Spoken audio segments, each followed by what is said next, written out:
અમરેલીના બગસરા શહેરમાં રખડતા આખલાઓના ત્રાસ ફરી એકવાર ચર્ચાનો વિષય બન્યો છે।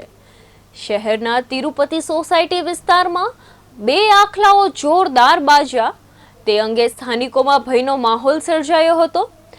આખલાઓના યુદ્ધના કારણે થોડા સમય માટે લોકોની અવરજવર પણ પ્રભાવિત થઈ હતી। સ્થાનિકોના જણાવ્યા મુજબ શહેરમાં 100 થી વધુ રખડતા આખલાઓના કારણે લોકો ખૂબ હાલાકી ભોગવી રહ્યા છે। નગરપાલિકા સદસ્ય દિનેશભાઈ હડરીયાલે આવા રેઢિયાર આખલાઓને તાત્કાલિક દૂર કરવાની માંગ કરી છે। સ્થાનિકોનું કહેવું છે કે રખડતા આખલાઓના કારણે અગાઉ અનેક અકસ્માતો સર્જાયા છે અને કેટલાક બનાવોમાં લોકોને જીવ પણ ગયા છે।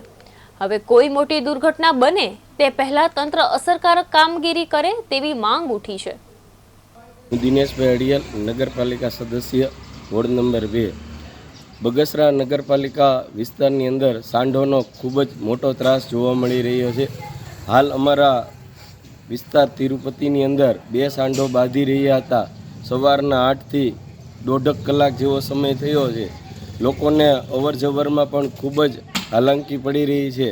તો મારી તંત્રને અપેક્ષા છે કે તરત જ આની પાસે કાર્યવાહી કરવામાં આવે અને આ સાંઢોને બગસરા શહેરમાંથી દૂર કરવાની વ્યવસ્થા કરવામાં આવે।